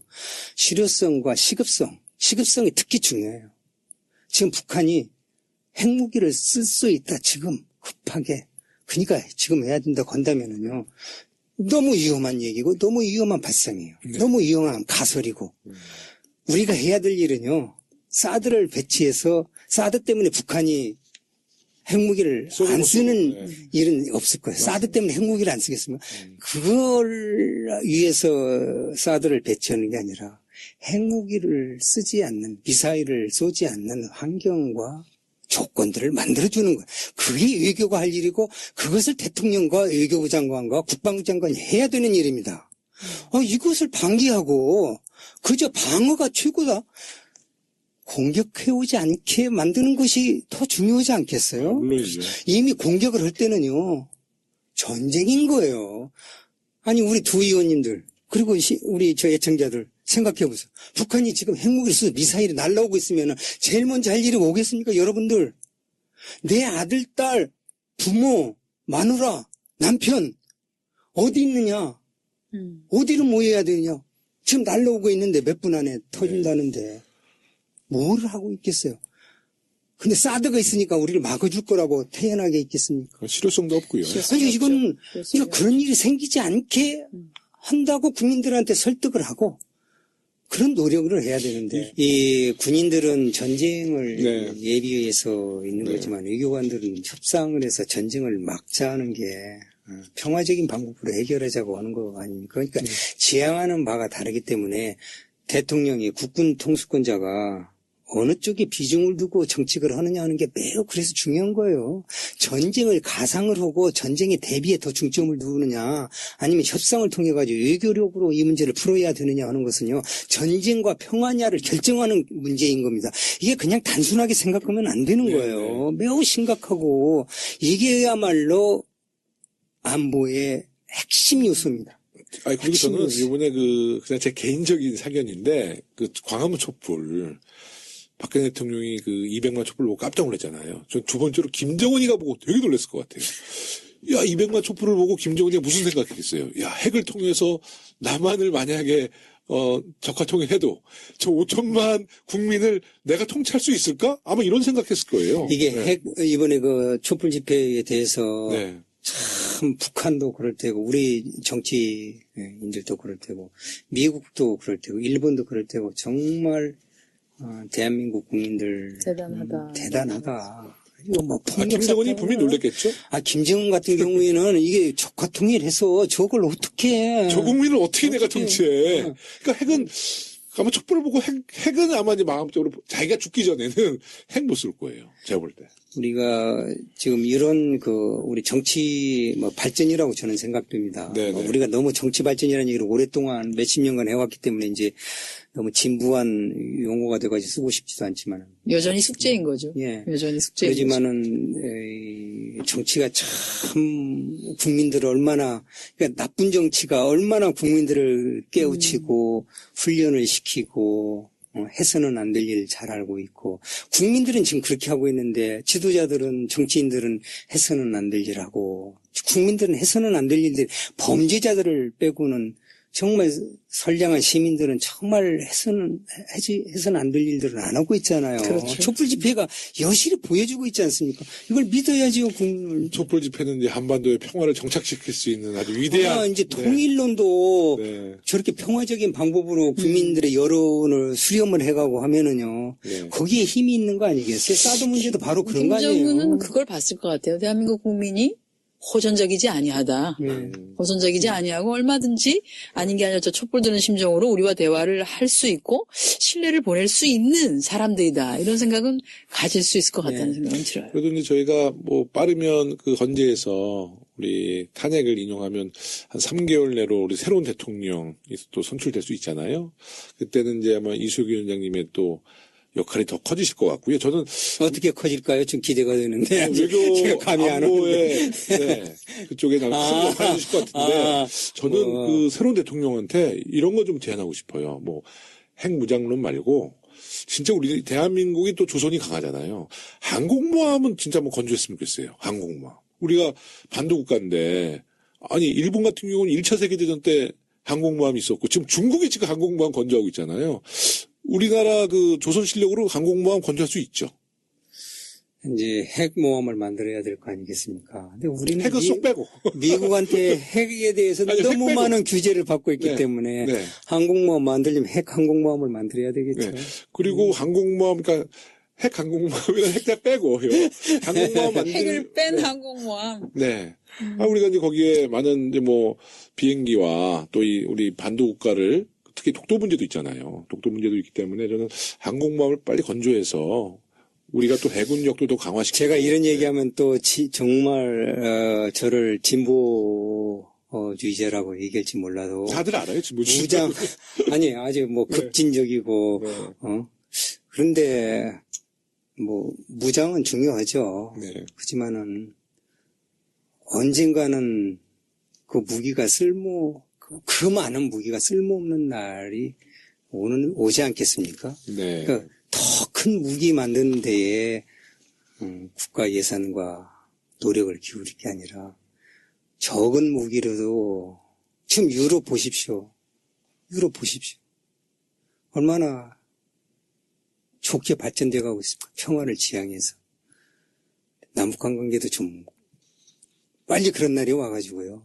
저는 사실 군축도 하고 감축도 하고 말씀하신 강군도 것처럼 그 독일의 재무장을 가능하게 했던 나토 그거를 보면서 사실은 우리가 어찌 보면 생각했던 게 북한도 그런 방식으로 신뢰를 가지고 우리 열강들이 4강, 6강들이 같이 노력을 해서 뭔가 작품을 만들 수 있지 않았을까. 그게 이제 전에 제네바의 사자회담이 그거였어요. 제네바 사자회담의 목적이 평화 체제의 구축 문제. 지금 평화협정 우리 만들어야 된다는 그때부터 시작한 거예요. 그 다음에 남북 간 군사적 긴장 완화. 남북 간의 이제 장기적으로 감군까지도 아주 좋은 프로젝트였어요, 사자회담이. 근데 그게 이제 또 중단이 돼버렸는데 우리가 이제 평화협정도 만들어야 되고 그런 과정에서 남북한 간의 군사 문제도 해결해야 된다고. 그래서 제가 아까 얘기하다가 중단이 됐는데 노무현 대통령이 패키지로 왜 정치인들이 하듯이 일괄해가지고 타결을 못하니 저는 이제 그런 주장을 하고 싶어요. 신정부가 오면은요. 제가 과거에 했었던 그 단계적 정말 이제 다 꺼내놓고 해보자. 최종 저건 거기에 중대한 게 핵 문제와 미국 간의 수교 시점까지도 북한의 인권 문제 다 결부돼 있어요. 정치력을 이제 뭐 다 최대한 살려서. 발휘해서 사기국이 미국, 중국, 남북한이 사기국이 다 꺼내놓고 일괄로 하고 타임테이블을 만들자. 그죠? 네. 그렇게 하는 거죠. 네. 근데 거기에 이제 제일 큰 걸림돌이 뭐겠습니까? 이런 얘기를 이런 데서 네. 얘기해야 될지 모르겠지만은 네. 이 팟캐스트에 관심을 높이기 위해서 제가 네. 비법을 하나 얘기했었는데요. 네. 핵심은 뭐냐? 핵 문제거든요. 네. 북한 핵 문제는요. 네. 한반도 문제의 핵입니다. 정확한 뉴클리어 이슈가 네. 한반도 문제의 코어입니다. 네. 네. 핵 문제가 해결됐다고 할 때는요, 한반도 문제가 해결됐다는 것을 의미합니다. 아, 그렇습니다. 네. 아주 그래서 제가 이거 3단 논법으로 하면은, 이제는 정말 다 올려놓고, 그 올려놓은 가장 키포인트가 뭐냐면은, 핵 문제요, 북한 인권 문제요, 미국 수교 시점입니다. 네, 아주 좋은 말씀. 그 세 가지를 네네. 한꺼번에 해결하지 않고서는 이제 안 되겠어요. 몇 년 전에 박근혜 대통령이 시진핑과 정상회담을 하고 난 뒤에 이제 발표를 이렇게 할 때 박근혜 대통령의 워딩은 북한 핵 문제 해결이라는 표현을 쓰고 시진핑은 한반도 핵 문제 해결. 바라보는 시각이 완전히 다른 거죠. 그래서 제가 저는 이제 그 두 분의 워딩을 보면서 뒤에서는 사실은 박근혜 대통령이 아까 뭐 제가 얼토당토하는 주장 같은 그런 북핵을 완샷에 어떻게 보면은 해결할 수 있는 방안, 그렇게 하면 대박을 칠 수 있게 우리가 북한에다가 뭘 해주겠다라고 하는 얘기를 좀 해주십시오라고 하는데, 사실은 북한과 한반도를 둘러싸고 있는 나라들은 그것을 단순히 북핵 문제로는 보지 않고 있다라고 하는 게 시진핑의 그 대화에서 나오는 것 같더라고요. 그걸 우리가 정확히 알아야지만이 사실은 맞습니다. 이게 북핵이 아니라 네. 한반도 핵 문제다라고 그러니까 하는 육자회담도요, 거죠. 네. 이 공식 문서에는 북한 핵이라고 이렇게 되어 있지 않고 공식으로 부르는 거 한반도 비핵화예요. 비핵화죠. 네. 근데 한반도 비핵화라는 건 이제 제가 처음에 이제 육자회담 초대 수석대표 할 때 이제 그 문구 가지고 굉장히 고민을 했거든요. 네. 솔직히 얘기하면 북한 핵 문제를 해결하기 위해서 육자회담이 모이는 거지. 그렇죠. 남한에 혹시도 앞으로 배치할지도 모를 북한의 전술핵까지도 근데 지금 없는데 그 뭐하러 그런 것까지 포함해서 얘기하느냐는데 중국이나 북한 입장에서는 늘 그 가능성이 미국의 핵무기가 전술핵 무기가 배치될 가능성. 근데 이제 뭐 비핵화라는 게 여러 가지 의미로 쓰이는데 근데 우리가 더 넓게 그래 남한에는 핵무기를 갖다 놓지 않는 상황으로 우리가 만들어가고 그걸 수용을 하고 앞으로도 남한에는 핵무기 두지 않겠다. 선언적 효과도 있고 그래서 그걸 수용을 했죠. 그래서 중국은 늘 한반도 비핵화라고 얘기를 합니다. 네. 북한 핵 문제를 얘기할 때도. 네.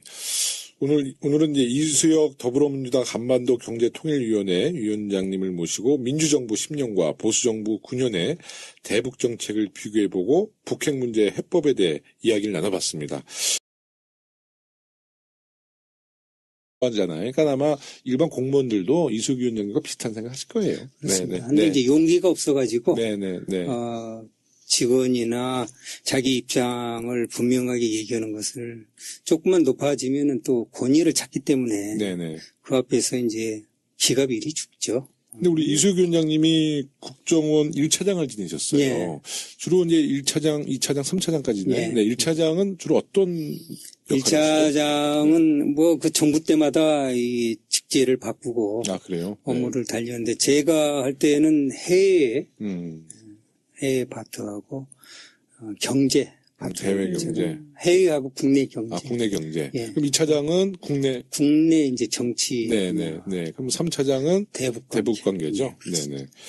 외교안보 분야를 저희가 이제 1시간의 시간이 있는데요. 네. 이게 외교안보 분야를 1시간 만에 오늘 마무리를 할 수는 없을 것 같아요. 그래서 우리 이수혁 위원장님 시간만 괜찮으시다면 저희가 앞으로 시리즈로 좀 우리가 기획해서 위원장님 모시고 제가 말씀을 좀 나누고 이 싶은데. 팟캐스트에 애청자들한테 흥미를 유발할 수 있는 화법을 못 가지고 있어서 사실 이거 응해야 되나 하는 고민을 많이 했습니다. 제가 팟캐스트를 들으면서 네네. 저분들은 어떻게 저렇게 얘기를 말씀을 잘해 주시고 또 젊은 사람들이 귀에 쏙쏙 들어오게 저렇게 하지. 근데 저만 해도 이제 그런 류의 팟캐스트 같은 게 우리 때는 없었기 때문에 네. 저는 요즘에 뭐 인터넷 통해 가지고 젊은 사람 또 학교에서 교수를 하고 있으니까 네. 비교적 뭐 많이 쓰고 네. 또 제가 개그 콘서트에 아주 오랜 오랜 팬이시군요. 예, 팬이거든요. 그래서 다음 개그 방송 때. 콘서트에 나오는 얘기 많이 제가 강의할 때도 하는데 네. 그런데 이제 공식적으로 핵 문제 할 때는 딱딱한 얘기를 하는데 그렇게 하면은 핵 문제는 무겁게 해야 되는데 네네. 그래서 좀 주제가 이게 팟캐스트에 나와서 근데 지금 해보니까 뭐 이렇게 웃으면서 잘하세요. 네, 아주 잘하십니다. 잘하시는데요. 저희가 그 서당캐가 제가 이렇게 들어봤더니 조금 특징이 있는 것이 네. 이렇게 잔잔하게 지식을 전달을 깊이 있는 지식들을 전달해주고 그것을 좀 좋아하세요. 그러니까 그 이 서당캐를 즐겨 들으시는 우리 그 뭐 어찌 보면 애청자 분들은 뭐 많이 과격하게 왔다 갔다 하는 게 아니라 실질적으로 일어나고 있는 여러 다양한 부분에 대한 깊이 있는 얘기들 이런 걸 전해주는 거를 되게 좀 좋아하시더라고요. 그래서 아마 우리 이수혁 위원장님이 딱 맞으실 것 같기도 합니다. 뭐 네. 제가 괜찮다 하는 그 청취율이 높으면은 불러주시고요. 네. 청취율이 낮으면은 뭐 청취율이 높지는 않고 한 30만에서 50만 정도 듣습니다. 아유, 공식적으로만. 네. 이게 근데 우리 비공식 두 100만. 의원님이 또 아주 편하게 해주시네. 네. 아주 말 못하는 사람도 나오면 아주 말을 그러시고 화려하게 하실 것 같네. 이 팟캐스트 의 스타가 되실 것 같은데요. 그래요. 그러게요. 오, 개그 콘서트 좋아하시면 다음 네. 방송 때 유행어나 성대모사 하나 준비해 오시면 대박 납니다. 성대모사는 못하고요. 예. 노무현 대통령 뭐 성대모사 같은 거 준비해 오세요. 개그 콘서트에 나오는 요즘에는 좀 그 시청률이 떨어져서 별로 네. 좀 재미가 좀 없어졌던데 네네. 어쨌든 뭐 그런 거 가끔 예.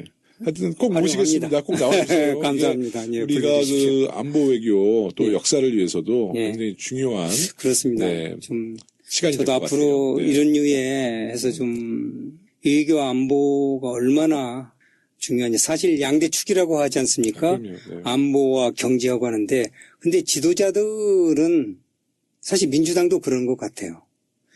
사실은 n분의 1이더라고요. 2분의 1이 아니라 네. 비중이. 네. 그렇잖아요. 네. 솔직히 우리 지난번 총선 때도 20대 총선 때도 총선 공약에 보십시오. 네. n분의 1이에요. 한 7분의 1. 네. 네, 2분의 1은 저는 요구하지는 않지만 네. 저는 당대표들한테 그런 얘기를 많이 했어요. 내가 2분의 1을 주장하는 건 아닌데 3분의 1의 비중은 두어라.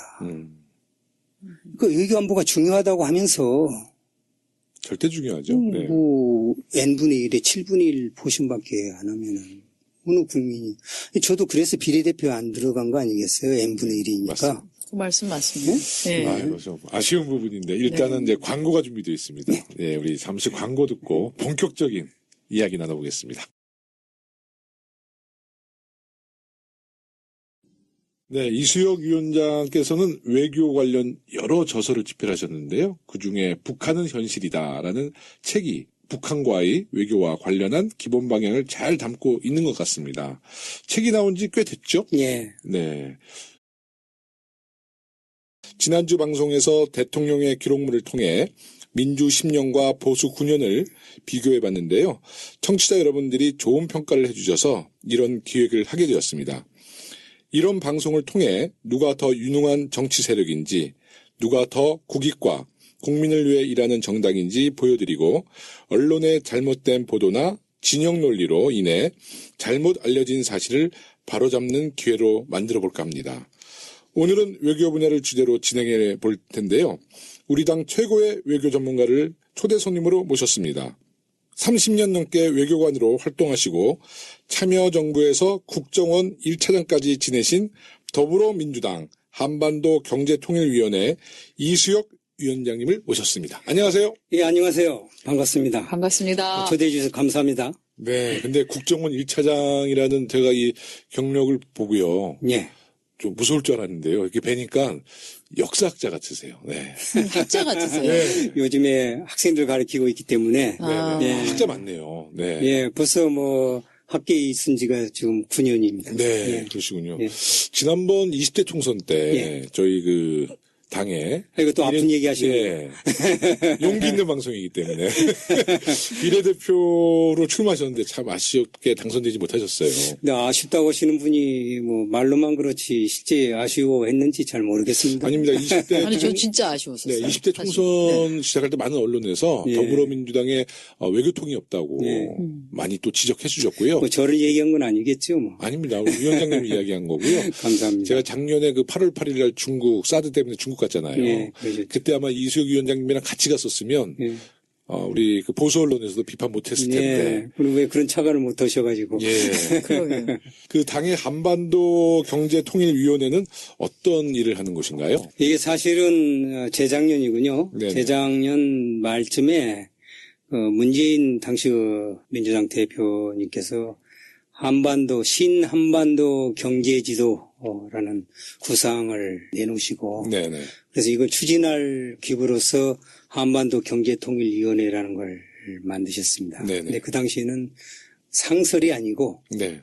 비상설 네. 네네. 그런 기구로 있다가 작년에 그 당헌 당규를 개정할 때에 네네. 상설위원회로 이것을 전환을 했습니다. 그래서 앞으로도 계속 남북한 관계 그런 거 하면서 어떻게 하면은 우리의 경제와 남북 관계를 묻고 또 통일에 있어서도 어떤 방향이어야 되느냐 하는 그림. 네. 그것을 다만 한반도에 국한시키지 않고 동북아 멀리는 유럽까지 통일 문제, 남북 관계가 그렇게 발전될 수 있다는 정책을 만들어내자 하는 네. 지금 작업을 하고 있습니다. 지금 우리 더불어민주당의 위원회가 한 10여 개, 네. 15, 16개가 되는 걸로 알고 있는데 아마 여태까지 제일 활발하게 활동한 그래서 그걸 인정받아가지고 상설위원회로 전환을 해줬습니다. 되게 3, 4주에 한 번씩 네네.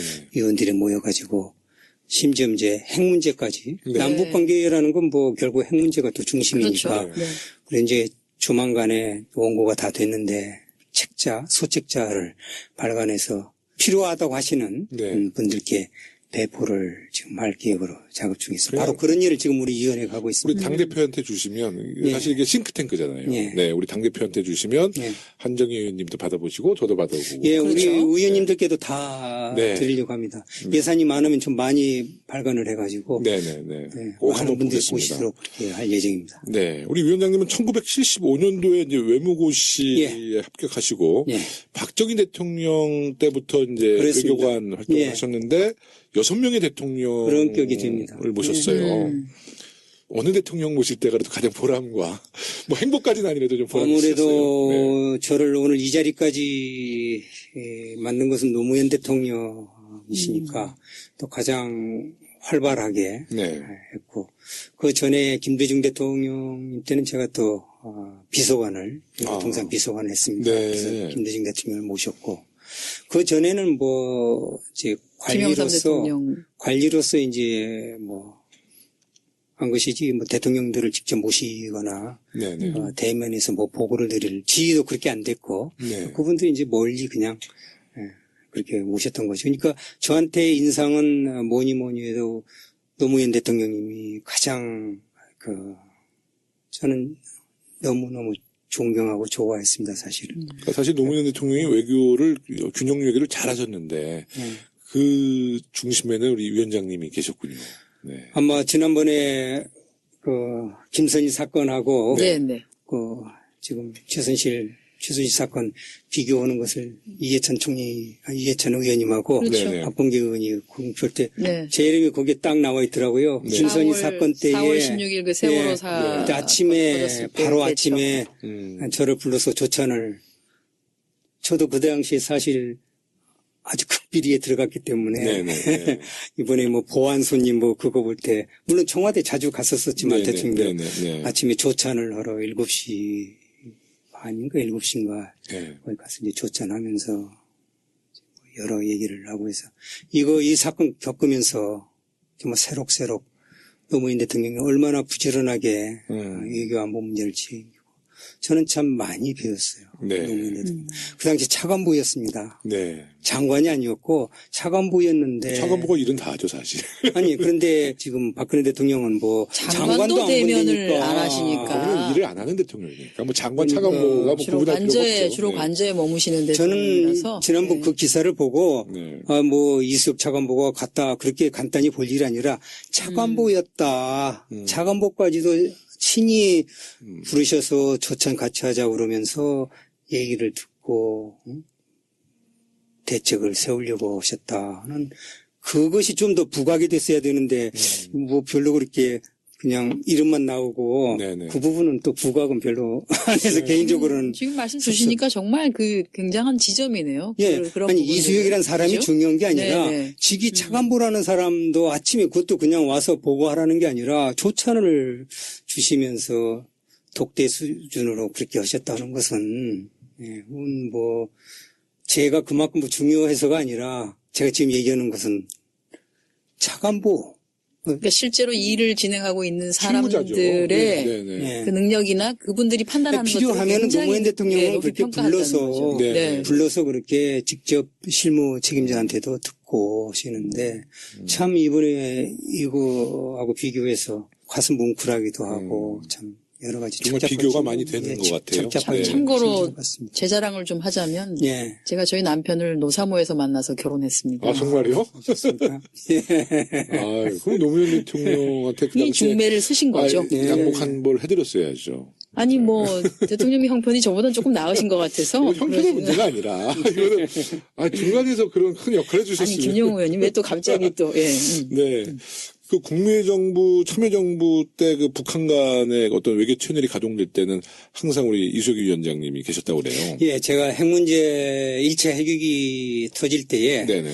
주 유엔 대표부에서 음. 참사관을 하면서 안전보장 이사회를 담당을 했어요. 큰일 나셨네요. 그러니까 당연히 1차 핵위기 때부터 이제 안보리에 회부가 돼가지고 했으니까 그때부터 이제 핵 문제에 개입을 해가지고 관여를 해서 이제 북한하고 만나고 다니고 그런 것을 쭉 해왔죠. 그래서 핵위기 때마다 또 그런 위치에 있었어요. 네. 1차 핵위기 때는 유엔 대표부에서 안보리를 담당하는 참사관을 하고 있었고 네네. 그 사이에 또 사자회담이 있었거든요. 네네. 제네바 네네. 합의, 네. 미국과 간의 제네바 합의. 네. 그때는 또 워싱턴에서 정무 참사관을 하면서 소위 뉴욕 채널이라는 걸 제가 만들었습니다. 사실은 예. 북한과 그 채널을 만들어서 그 당시에 한성열 그 북한 대표부 공사하고 그 뒤에 또 이근이라는 그 유명한 이근 그 공사하고 협상 파트너였죠. 그래서 비밀 채널을 열어가지고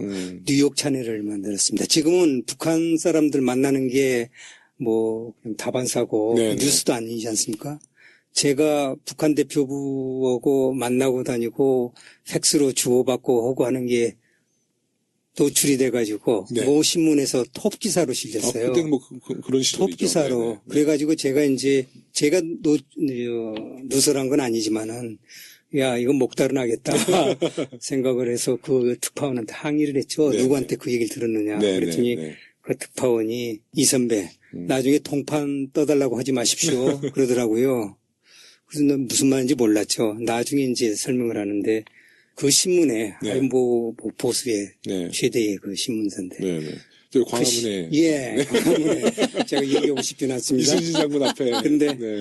어느 분이 제가 최근에 우리 네. 정계에서 아주 유명하신 분하고 제가 이제 가까운데 그분 사무실에 갔더니 네. 옛날에 자기 기사 난 거 정말 동판 떠가지고 가지고 계시래요. 네. 톱뉴스 아닌데도 동판 떠가지고 계신데 네. 그래서 나는 이거 톱뉴스 위에 제가 높아져서 톱뉴스라면은 뭐 많이 났으니까 네. 차관보 네. 수석 대표 할 네. 때는 근데 제가 주미대사관에 네. 정무참사관 하는데 지금 일면 직급이 탑을 이렇게 높은 건 장식하셨으니까. 아니니까 그래서 지금쯤은 이제 동판 떠달라고 그래도 괜찮을까 하는 생각을 하고 이수혁 있습니다. 위원장님이 말씀한 그 매체에서 저 얼마 전에 예. 그 사드 때문에 중국 간 거 일면 탑으로 칼라로 뽑아줬거든요. 김용호 의원님도 저도 동판을 하나 만들어야겠네. 동판을 하나. 제가 아이디어를 드린 겁니다. 예, 감사합니다.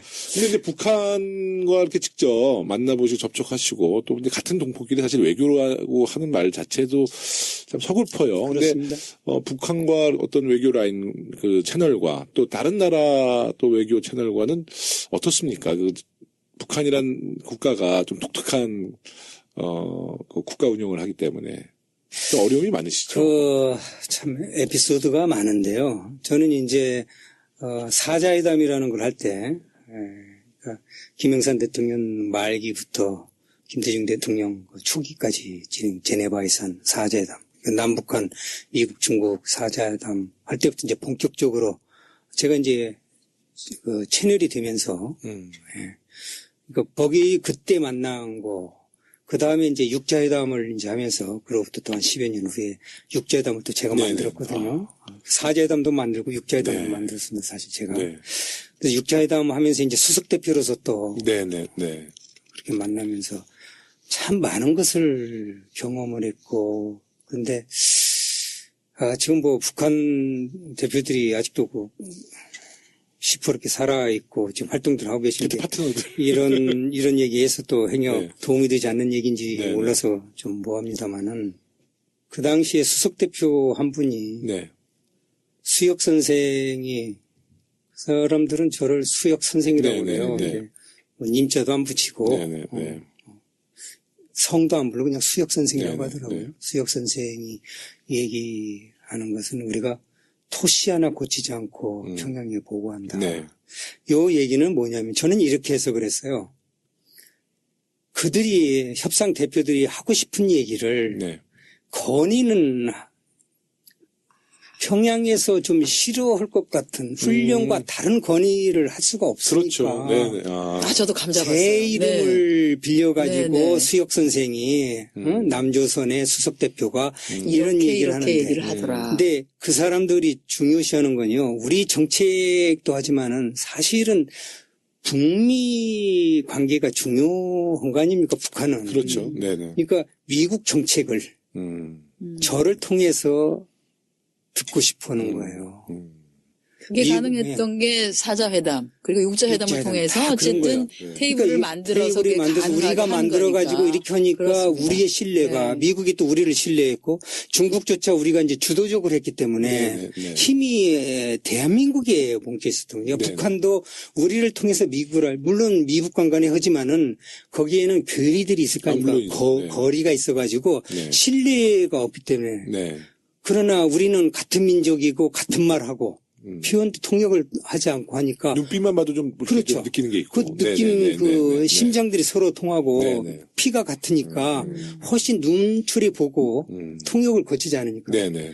우리를 속마음을 읽는 거예요. 네네. 우리도 북한의 속마음을 그렇죠. 읽고 네네. 그렇기 때문에 저를 통해 가지고 미국의 정책을 알고 우리 한국의 정책 그 당시에는 이제 아주 접촉이 많기 때문에 네네. 숨길 일도 없고 또 진솔하게 해야 되고 가장 좋은 정책은 정직한 거니까 네. 숨김없이 그대로 하고 하니까 참 좋아했죠. 네네. 좋아해서 조금 오해도 제가 받았는데 어쨌든 그런 소통을 한다는 거 네. 그게 외교관이 할 일이고 그게 외교죠. 정부가 할 일이고 네. 그게 남북관계에서 할 일인데 네네. 그 뒤에 지금 보수정부의 이 9년간은 네. 완전히 차단된 채 네. 그것도 지금 성과라고 오고 있으니 말이죠. 뭐가 답답하죠. 성과인지. 이제 그 이야기를 이제 하나하나 이제 풀어내겠습니다. 예, 예. 네. 기본 원칙을 보면 네. 김대중 정부, 노무현 정부에서는 소통하고 대화하고 통하면서 사실은 위험을 관리를 했던 것 네. 같아요. 네. 우리가 남북 관계라고 하는 것은 서로를 적대시하는 것이 아니라 발생할 수 있는 위험들을 관리하는 차원으로 어쨌든 끌고 가서 그것이 잘 관리되는 시점 어느 정도 기간이 가면 이거를 안 게 아니라 뭐 휴전이 아니라 평화 협정으로 바꿀 수 있지 않겠나라고 하는 그 두 분의 그런 뜻이 담겨져 있지 않았을까. 그래서 아마 우리 이석 위원장님께 그런 역할을 할 수 있도록 정말로 아주 정권을 주시면서 그렇습니다. 일을 할 수 저는 있도록 참 해주신 거 아닌가 싶네요. 노 대통령께 감사드리고 네. 하는 게요. 노 대통령이 저한테 훈령 내려주신 것은 이라크 파병 인원 결정하기 직전에 저를 이제 특사에 준해서 이제 극비리에 파견을 하셨거든요. 네. 그때 구체적인 훈령을 저한테 주신 거 외에는 육자회담과 관련해 가지고는 어떤 구체적인 훈령이 없었어요. 저를 신뢰를 하고 우리 외교부가 하는 것을 신뢰를 하시고 전문가에게 모든 것을 맡기고. 예. 네. 그러니까 저는 그런 면에 있어서 은혜를 많이 받았지만 노무현 네. 대통령한테 무한한 그 존경과 네. 그런 판단력 네. 자기가 몰라도 뭐 아는 체 하고 지시도 내릴 법하고 저 만나면 이렇게 해봐라고 할 텐데 제가 얘기가 너무 길어졌는데 이 얘기는 잊어버릴까봐 제가 네, 지금 네, 하는데 제가 지금 여러 그 정책 만드는데도 그런 안을 좀 이번에는 실현을 좀 시켜보려고 언제 한 번은 저를 이제 오라고 하시더니 외교관들은 협상하는 것을 잘 이해를 못하겠다. 뭐냐면 이제 우리는 단계별 북핵 해법이 단계적 해법을 택했거든요. 네네. 이거 하면 이제 그 다음엔 또 이거 하고 네네, 이거 하고 네네, 이거 네. 하고 해서 이제 동결을 끝을 맺고 네. 또 이렇게 하면 또 폐기까지 가면 단계별 접근책을 이제 추진을 했거든요. 네. 또 대통령 말씀이 정치인들은 그렇게 않는다. 모든 이슈를 테이블에다 놓고 패키지 들여서 일괄 타결을 하는데 원샷. 오이에서 원샷이죠. 네, 네, 네. 오이에서 외교관들은 이거 다 하나씩 나눠가지고 하느냐. 그래서 제가 그랬어요. 이것은 핵 문제라는 독특성 때문에 다른 문제라면은 아마 원샷으로 할 수도 있는데 핵 문제는 원샷에 해서 될 수 있는 성질의 것이 아니다. 왜냐하면 시설을 파기를 해야 되는 건데 결국은. 그렇죠. 네, 네. 근데 그 과정에 중지시켜야 되는 과정이 필요하다. 중지시켜가지고 네. 뒤로 가게 앞으로 가던 것을 뒤로 가게 하려면 정지시켜야 되는 네, 단계가 네, 네. 필요한데 그 정지시킨 단계도 매우 정교하게 만들지 않으면은 속고 속이고 하는 현상이 생기기 쉽기 때문에 네, 네. 그래서 이게 단계 확인하고 하고 가야 끝이 결과가 있기 때문에 성격이 다르기 때문에 일반 정치적 사안을 다루는 거와는 다르다. 근데 모든 외교 협상이 그렇게 하는 건 아니고 핵 문제가 가지는 매우 그 기술적이고 물리적이고 또 고도의 정치적 네. 내용입니다. 그 나라의 안보와 관계된 것이고 그렇죠. 하기 때문에 매우 철저한 검증이 필요하기 때문에 그렇다 했더니 나는 잘 이해는 안 되지만은 전문가들이 그렇게 판단하니까 뭐 그렇게 근데 하시겠죠. 노무현 대통령도 대단하신데요. 우리 이수혁 위원장님도 참 용기 있는 분 같았어요. 네. 주로 이제 대통령께서 뭐 정치인을 다 이렇게 원샷으로 한다 그러면 예, 그럼 저희도 원샷으로 원샷으로 하겠습니다. 이렇게 해보겠습니다. 하는데 또 그것을 또 논리 정연하게 대통령을 설득하고 아마 그런 성격 때문에 네. 수석 대표를 아, 쓰셨다는 잘하셨습니다. 말을 저한테 아첨하는 부하 직원이 네.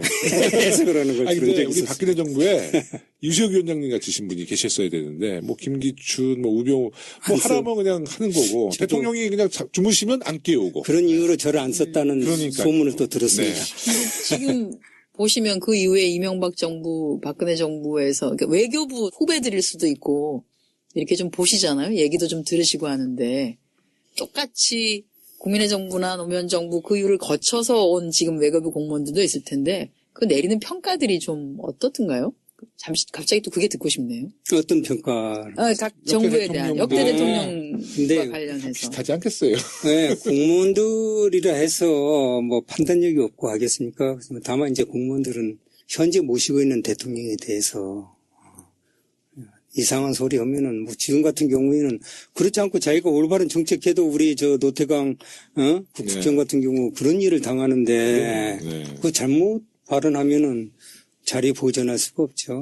직업 공무원들이 해임되고 그런다는 것은 사람이라는 게 뭐 이게 공무원 또 떠나서 불명예죠. 남의 이야기 잘 들어주고 또 이야기를 잘 경청해서 반영해주는 이런 사람 좋아.